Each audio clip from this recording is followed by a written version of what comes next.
Number 1. This happened about 10 or so years ago, back when I was in elementary school. I'm 19 years old now, but this still gives me chills anytime I think about it. When I was younger, my family and I lived in a nice suburban area about 30 minutes outside of Austin, Texas. We lived in a good neighborhood, and it was extremely rare for anything bad to happen in the neighborhood where I once lived. In fact, it was so rare, it was unheard of, so this makes it all the more creepier. As it was the springtime in Texas, my parents had decided to open up our windows to let in the cool air into the house. There was a slight breeze that had gone on throughout the day and into the early evening, and in an effort to save money, by keeping the AC off, my stepmom, Jen, and my dad decided to keep the windows open until they decided to go to bed, where they would then shut all the windows and turn the AC back on. I didn't have a problem with this, because my room would be stuffy without the cool breeze or AC on, so I left my window wide open and kept the blinds up to help bring in the cool air from the outside. Now, since I was in elementary school, I had a very early bedtime, so when 8 p.m. rolled around, my 2 young sisters and I took our snacks back to the kitchen and began to get ready for bed. I went into the bathroom first to do my business and brush my teeth, and after that I walked into my bedroom and began searching through my dresser for a pair of pajamas. I found what I was looking for and started to undress, but then remembered my window was still open and stopped what I was doing. We lived in a 1-story house at the time, and my room was located at the front of the house, giving me a view of the street and the house across the road, and I didn't want anyone passing by to catch a glimpse of me changing on accident. So I walked over to my window to shut the blinds, telling myself I'd leave the window open to let in the cool air, but keep the blinds down until my parents came in to check on me before they went to bed. I had just grabbed the strings to bring the blinds down when I thought I saw something move. I curiously glanced over to where I thought I saw the movement. That was when I saw the face, pressed against the screen of my window. He had to have been at least in his 40s, and though the details are a bit fuzzy, I distinctly remember his dark eyes and crooked yellow teeth as he smiled, leering at me. He had his hands cupped around his face to see into my room better, and when he caught me staring, his eyes turned my way, keeping me where I stood as if I were paralyzed. I may have been too scared to move at first, but when he started to mess with my window screen and pull it out, I did the only logical thing a 6-year-old little girl could do. I ran out of my bedroom, screaming and crying that there was a man outside my window, trying to get in. Jen and my dad met me in the hallway, and while Jen tried to console me and check on my 2 sisters, my dad went to search for the strange man, first by checking our front yard, then the back, and then up and down the streets. He never found him, but he did find muddy footprints standing directly in front of my window, and crushed flowers that we had recently planted the weekend before. My dad assured us that no one was there, but just to be safe, he shut all the open windows and locked them, drew the blinds, and made sure all the doors were locked. I went to bed that night unable to sleep, scared that if I opened my eyes and pulled the covers from above my head, I would see that same man staring at me. Only this time, he'd be in my room. We did tell the police the next morning what happened, but nothing came out of it, and the man was never caught. To this day, I don't know what his intentions were. Maybe he was just a creep trying to watch a little girl undress, or maybe he had something worse in mind, considering he was trying to get inside my room. Either way, I never saw that man again, and a few years later, we moved out of state for unrelated reasons, so I didn't worry as much about the strange man outside my window. Unfortunately, that incident made me extremely paranoid of open windows and blinds at night, and now I always make sure that my blinds are drawn and the windows locked before it gets dark, in fear that another stranger may try to get inside my bedroom. A word of advice? I suggest you do the same. Number 2. This happened when I was about 18 years old. I was big into running back then, and lived in a town that was a suburb, but had big swaths of farmland, as in smallish tomato and strawberry fields, not huge never-ending wheat fields. I preferred running on the dirt at the edges of these fields because it was a lot easier on my legs than running long distances on concrete or asphalt, and I was usually training for half marathons, 13.1 miles for those who aren't insane enough to think running is fun. This particular day I was planning to run an easy 6 miles. I told my mom, and she suggested I do a loop and meet them at the dog park, about 3 miles from our house, as my halfway point. This is pre-cell phone era, when all the craziest shit went down. But being careful, I took a walkie-talkie my dad always used, and my mom took the other one. Now, the walkie-talkie had a range longer than the ones my brothers and I played around with when we were younger, but it definitely did not work 3 miles away, and I honestly had no idea what its exact range was. So, I take off on my run. I'm planning to go on the sidewalk for a little bit until I get to the fields. I think it was lettuce or something then, but short, small plants. I'm running in the dirt with the road a few yards to my left. I have to run south and then turn right onto a slightly smaller, less traveled road to get to the dog park. As I'm running on the first dirt part, my parents drive by and, being dorks, they honk, wave, and yell at me. I wave, and then soon after make my turn onto the smaller road. This one is road, me on flat dirt, small drainage ditch, forever of lettuce field, then a wall that is the backyard of some houses. I start noticing how quiet the street is, and how few cars are passing me. Then I randomly start thinking to myself, if someone tried to do something, I could run to those houses. No, they're so far away, I'd never make it. Then I hear a car, but this one doesn't pass me like all the others. I hear it slow down, so that it is behind me, just out of my peripheral vision. My senses go super alert, and I immediately realize what a dumbass I was to pick this route, because I'm stuck out here with no one to help me, and nowhere to hide. The car starts speeding up enough so that it's next to me, and I glance over and see a man. Middle age, white, dark hair, totally normal looking, but I get a chill down my spine immediately. He sort of leans over into the passenger seat, and says in a super sweet voice, "Hi. Where are you going? Do you need a ride?" I'm scared, and I realize this is not good.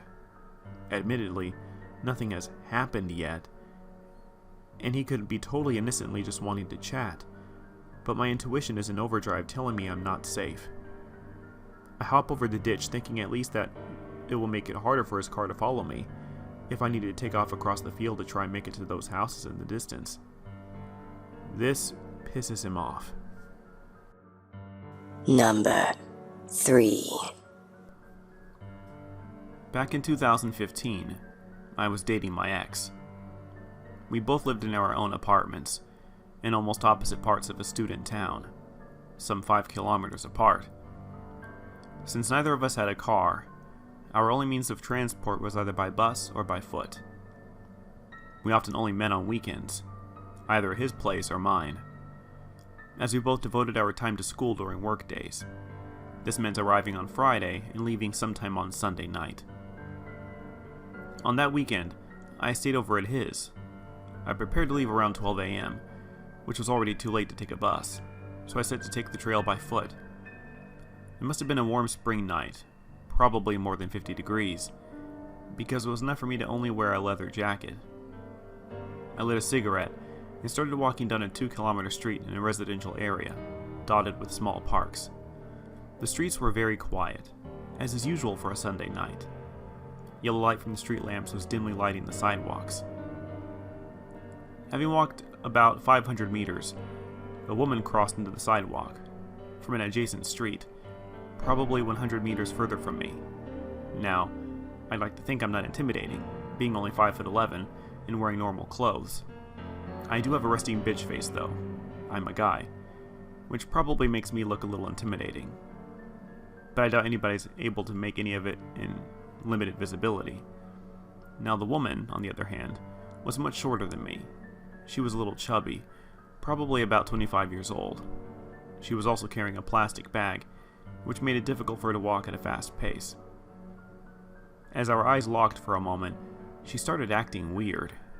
She swiftly crossed the street, continuing the same direction with me, but on the opposite side of the road.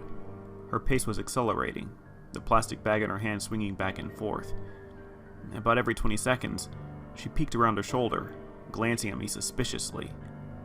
Knowing I mean no harm to her, I continued my stroll, thinking of ways to signal her that I'm harmless. What about smiling? I thought to myself. In hindsight, I realized it was a bad idea, because the moment she saw me, a man she thought was following her, smiling, her face filled with fear. She was now speed-walking, probably being only moments away from starting to run. We were now approaching a small intersection. The same street continued forward for about a kilometer, but a little away from downtown. To the right was a narrow cobblestone street, which was surrounded by greenery from both sides. The street was essentially a tiny valley, and led straight to a downtown area. Thus, it was the fastest route for me to take. The lady in front of me probably expected me to continue forward, so she crossed the street, about 50 meters from me, to the cobblestone street.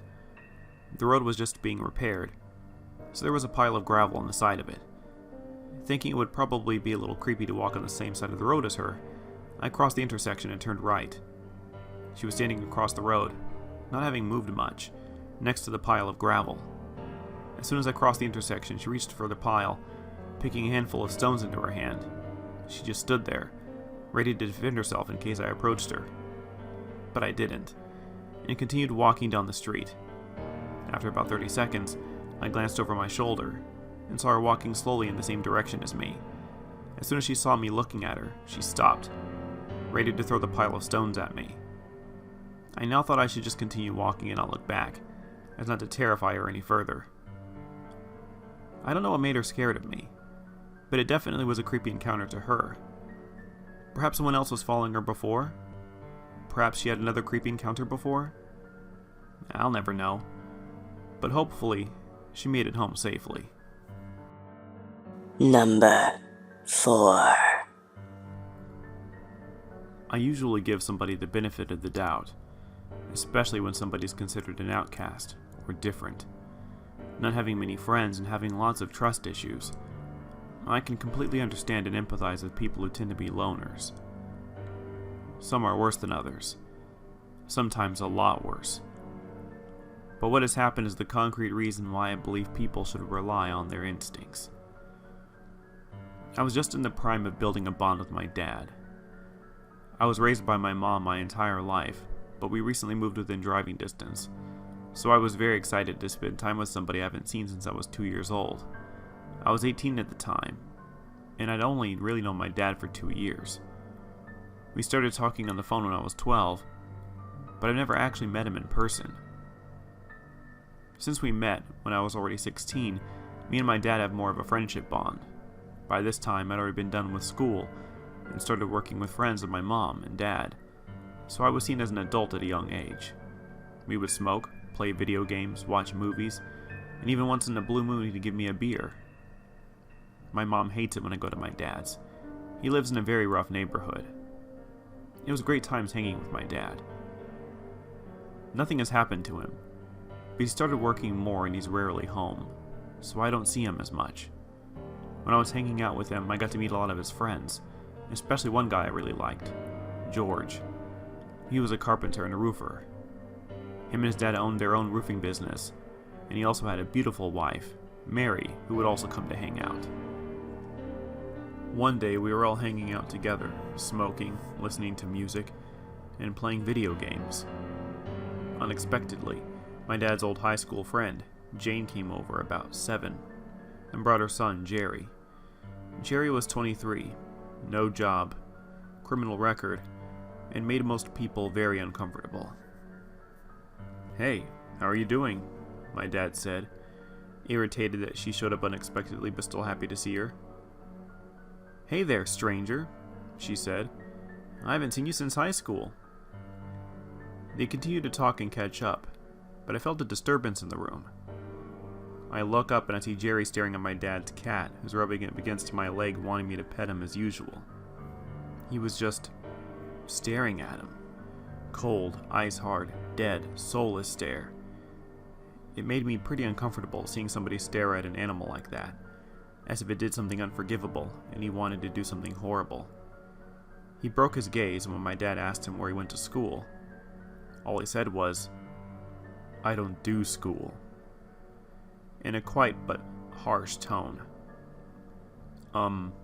Alright, my dad said, wanting to break the awkward silence.